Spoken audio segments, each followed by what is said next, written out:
So for the month of September, if you don't already know, we're in the middle of a sermon series called In the Beginning. And this is a series dealing with the first book of the Bible, the book of Genesis, and it's dealing with the first 11 chapters. And so 2 weeks ago, we started with creation. Last week, we talked about Adam and Eve in the garden. Today, it's Cain and Abel. Next week, it's Noah and the flood. And we'll wrap it all up with the Tower of Babel. Now, in these 11 chapters, in the beginning, found in the first book of the Bible, the book of Genesis, we have a series of fall stories, and I don't mean the season of autumn. These are fall stories, and what I mean by that is they really do describe, they illustrate our brokenness, the brokenness of the human condition. Now, the first week that I preached on Genesis, I talked about, my title of my sermon was God, God, God. And I said that the entire Bible could be summarized with these hopeful phrases, that we come from God, we live in God, and we return to God. Nothing takes us outside of God's prevenient grace, that grace that goes before us. Another way I like to say it is nothing can take us outside of the grip of God's good grace. And yet, because we're broken, you and I tend to forget that. And we buy into this illusion, I would call it, that we need to trust ourselves and our wills instead of trusting God and God's will. Sin is a word that means miss the mark in Hebrew. And it seems to me we miss the mark when we begin to trust in ourselves instead of in God. When we trust our will and the will of the world instead of God's will. And so over and over, in the beginning, because Genesis sets the tone for the rest of the Bible, you see these falling away kinds of stories. I'm reminded of James Finley. Some of you know I'm reading or listening to everything he has out there. He's a layperson. He's a mystic. He is a deep follower of Christ. And on more than one occasion in his books and his interviews, he talks about this story. He doesn't know where it comes from, but he remembers someone telling him about Saint Benedict, who was an Italian monk. Now remember that monasteries were early on in Christianity, they were designed so that people could leave the world and they could go to the desert or go to a secluded, solitary place so that they could have a single, solitary focus on God. And so St. Benedict, 5th century, was asked, according to James Finley, what do monks do in the monastery all day? And the monk said, St. Benedict said, we fall down and we get back up. We fall down and we get back up. We fall down and we get back up. And to me, what this story says is that we can go.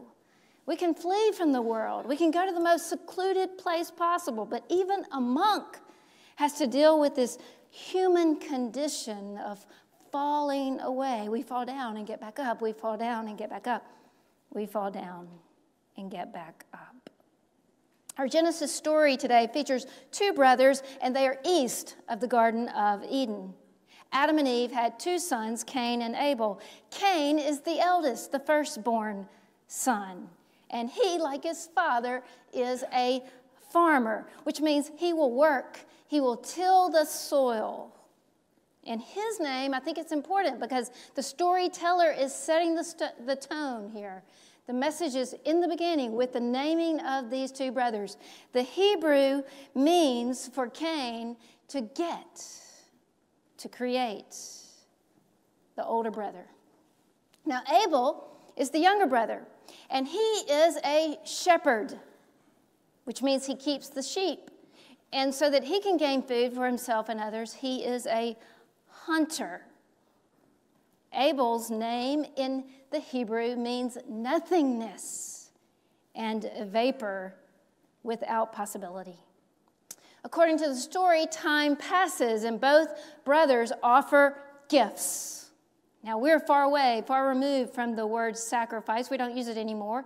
But this has always been a way of worship, to offer gifts, to offer like we do our first fruits, our offerings and tithes. We do this as a way of giving thanks to God and worshiping. And so these two brothers offer gifts, sacrifices to God in praise and thanksgiving. Now, Cain, the oldest brother, is a farmer. And so he offers as his first fruits the produce from the ground that he works. And then Abel offers his firstborn flock, the choice cuts of meat. Now, I told you last week that I think the best commentary on Genesis, and trust me, I've read a lot of commentaries on Genesis this month, but in the 80s, Walter Brueggemann wrote a commentary on Genesis, and it's excellent. And in his commentary, he says that he believes that both brothers bring their best to God with their sacrifices. There is nothing in the story, Brueggemann says, that indicates that one sacrifice, one gift is better than the other. But if you know the story, if you heard Rebecca tell it, you know what happens. Cain offers his gifts to God, and then Abel offers his gifts to God. Abel's, the youngest brother, is received with favor from the Lord, but Cain's is not. And you can imagine how well this goes over.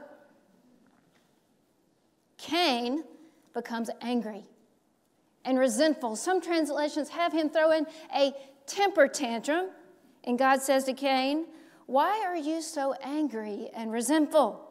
And I love this translation. It goes like this. God says to Cain, "Look up. Don't look down." We're told in the story that he's crestfallen. He's so upset about this that he's just looking down. And God says to Cain, "Look up." In other words, look to the heavens. Look to God. Don't look down. The choice is yours. And then he says, this is the NRSV, "Sin is lurking at your door." Another translation says, "Sin is crouching at your door. It is out to get you. It desires you. You've got to master it." Now, lesson number one, I think, is that sin is serious. You know, we tend to downplay it a little bit. We're so modern or postmodern and sophisticated. But sin is insidious. It's always there, ready to pounce. So we have to take it seriously. And God says here that we're to master it. Now, we cannot master sin left to our own devices, which is why I want to talk a little bit about free will today. We as United Methodists believe in free will, but we need to understand what free will is. Anytime we do something good, anytime we do something fruitful that is of God's will, it's not because of our own doing. We cannot do God's will without the grace of God working in our lives. This is United Methodist Theology 101. So where does free will come in? Every single moment of our lives, we have the choice to look up or to look down, to become bitter or better. And the key to mastering sin or human brokenness or bitterness, resentment and anger is to look up and let God be the master of our lives. You see the subtle meaning there of free will. It's always God's doing, but we have to choose to look to God. Cain cannot do this for whatever reason. At this point in the story, Cain cannot master his brokenness, his sin. Instead, it masters him. And you know the story. Cain lures his brother where? Into the fields. And we don't know exactly how it happened. All that we know is that he murders his brother. And then God wants to know, where is your brother Abel? Kind of echoes, where are you, from the garden story. And here's what Cain says. I don't know. And you know the famous line that comes next. What does Cain say? That's it. Am I my brother's keeper? For whatever reason, I knew that line when I was awfully young. I think it's one of the most repeated phrases in the entire Bible. Am I my brother's keeper? Now, Cain will never farm again. Instead, he's going to remain homeless, a homeless wanderer, wandering the earth for the rest of his existence. Like with Adam and Eve, like with the nation of Israel, Cain is exiled. Now, this is a classic text, classic story. It's a story as old as time. And to me, it illustrates the age-old problem of sibling rivalry. I've been thinking all week about psychologists and therapists who talk about in the family systems model that if we can just get along, especially as adults, by the way, if we can get along with our siblings in our family of origin, not finger pointing, we can get along with anyone. We learn from an early age what it means to be rivals and to compete. One of the most painful lessons that we all have to learn, you remember your parents saying this, life is not what? Fair. We live in a world filled with inequality. Some have more, some have less. Some seem to have all the so-called luck, some seem to have none at all. And if you think that you're so top of the food chain, then look around. There's always going to be someone who is more intelligent, more attractive, certainly taller, stronger, braver, you name it. This is the way the world works and the way it is. So I've been thinking, what is so insidious? What is it that just takes root in our hearts? See, the first sin, it seems to me, in this story is not murder. The first sin, missing the mark, that Cain commits is the title of my sermon, envy. I thought I would give us a definition, so try to follow along. It's kind of lengthy. It's from Webster. As a noun, envy, try to internalize this with me. It's painful or resentful awareness of an advantage enjoyed by another, joined with a desire to possess the same thing. Now, if I lost you, envy is all about how we stack up against each other. It's a game of comparison. My spiritual director loves to say to me every single session, Claire, let's don't compare ourselves. That's not going to lead you down the path of God. You get into trouble, she says, when you start comparing yourself. Frederick Buechner said that the envy's trademark, it can get even darker, is a desire, get this, that everyone else be as unsuccessful as you are. You laugh because you know it's true. And it can get even darker. Envy can seek to bring others down, and it can take pleasure in the suffering of others. But most of us try to hide it, you know? Because many of us, we keep this emotion deeply buried because most of us, we grew up learning that it was not socially appropriate, much less spiritually, to go around and expressing our pleasure in response to other people's misfortune. You know, it was not cool to do that, right? But I think there's an even deeper reason that we push down this emotion called envy and keep it buried. It exposes us. If we say to someone, hey, you know, I'm envious of you, we're admitting that we're inferior, that we don't have what that person has, and we want it. And who wants to do that? I mean, we don't go around saying to our colleagues things like, I'm so angry that you got that promotion because I was much, much happier when I thought or felt we were both incompetent. We just don't do that. Not appropriate. Jealousy and envy are much of the same thing. You're right there. Don't have time to go into the differences. But there are always exceptions. In life, there's always going to be an exception.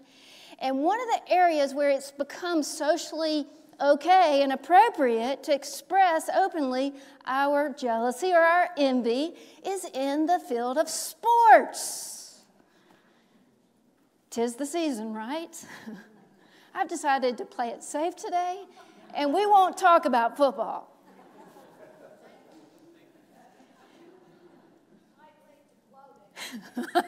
Well, we did have a lot of injuries, but we won't go there either.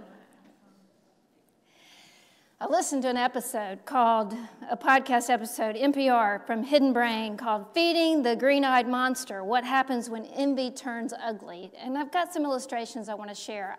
There it is, if you are interested in the episode. And if you miss it, you can text or call me, and I'll point you to it. But years ago, at the University of Kentucky, a team of social psychologists put together a study on the basketball rivalry between the Kentucky Wildcats and the Duke Blue Devils. Can I get a yay? Yay, okay. Obviously, Kentucky fans experienced great joy and satisfaction when the Blue Devils lost or lose. But this research team wanted to go deeper. How low would those involved in this rivalry go? So here's what they did. They asked a group of University of Kentucky students to respond anonymously to an article describing an injury of the star player on the Duke rival team. And getting injured, by the way. Okay, here we go. So they in an article where they would remain anonymous, they would describe how they felt when someone was injured, the star player from the opposing team. Now, what they found is that students who did not care about basketball, they felt no joy or satisfaction one way or the other. And they even had a good measure of sympathy towards the injured player. However, and you know where I'm going with this, hardcore Kentucky fans, and this is true for all kinds of fans, had an entirely different reaction. The study showed that strong fans were quite happy when the rival player of the opposing team got a severe injury. Don't raise your hand if you've been in that category. And here's what the study concluded. Human beings have evolved. We've evolved to resent those who outperform us. And it's not natural. Do you hear this? Talking about the human condition. It is not natural for us to feel happy for others' successes. This episode went on to say that in the English language, we don't even have a single word. I mean, you have to put sentences and phrases together to describe when someone outperforms you and you're happy for them. There's no one word to describe that emotion. And yet there are all kinds of words to describe our discontent, resentment, anger, envy, jealousy. One more study, same Hidden Brain episode. This was a primatologist. And the primatologist noticed similar behavior in his studies of hunter-gatherer tribes. These groups, in studying them, are extremely vigilant to the person who gets too big for his or her britches. They may criticize him or her. And if it gets too bad, they may ostracize him or her, and they may even kill the person. Raising Cain strikes again. Sin is always lurking at our door. It's out to get us. We have to master it, and we don't master sin by left to our own devices. We master it by looking up instead of down. Now, Jesus, in his Sermon on the Mount, talks about murder. And he says something like this. I'm telling you that anyone who is so much as angry with a brother or sister is guilty of murder. And then he goes on. Carelessly call a brother an idiot, thoughtlessly yell stupid at a sister, and he writes or says, according to the Message translation, you are on the brink of hellfire. And then he adds this story. He's just given those words of wisdom or challenge. And then he goes into this illustration. He says, let's say you and I enter our place of worship, and we are about to make an offering. And suddenly, we remember that person, that friend that has a grudge against us. Go to this friend, says Jesus, and make things right. And then and only then, says Jesus, come back and offer your gifts to God. In this age-old classic story, sacred story, that sets the tone for all of Scripture, the story of Cain and Abel, a lot of people get all hung up about the sacrifices, you know? Like, why would God have favor on Abel's offering but won't even accept Cain's offering at all? Why is that? And then for Cain to say something like, in a snarky way, or at least that's how I hear it, am I my brother's keeper? We don't get the answer to that question in the beginning. Here in Genesis, Cain asks, am I my brother's keeper? And it's just left dangling. I was reading one of my commentaries. This woman was reading about this story, and she came to church, and she was just livid. And she said to the Bible teacher, what kind of God wouldn't kill a man that killed his brother? It's an excellent question. Unless you believe that there was a man who came into the world, a peasant child, and grew up and mixed and mingled with the least and the lost, and sacrificed his life in the cruelest way possible for the sake of the world, because of love. You see, Jesus shows us what God is really like. Jesus shows us the character of God. And in that Sermon on the Mount, Jesus says that this is who God is. God makes the sun rise on both the evil and the good. And God sends rain on both the righteous and the unrighteous. When God exiled Cain from his fertile farm to be a homeless wanderer, here's what Cain said: "This is more than I can bear." He said to God, "People are going to kill me." And God said, "Nope, I'm going to protect you.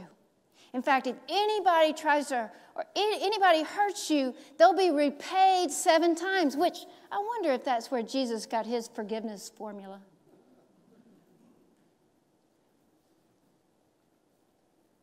And so to protect Cain, we're told that he put a mark on him, a sign. And nobody knows what that mark was. It might have been that he was extraordinarily beautiful. He became so beautiful that when people looked at him, nobody wanted to lay a hand on him. I wonder if the mark or the sign had to do with this energy field, you know, this radiating, glowing aura.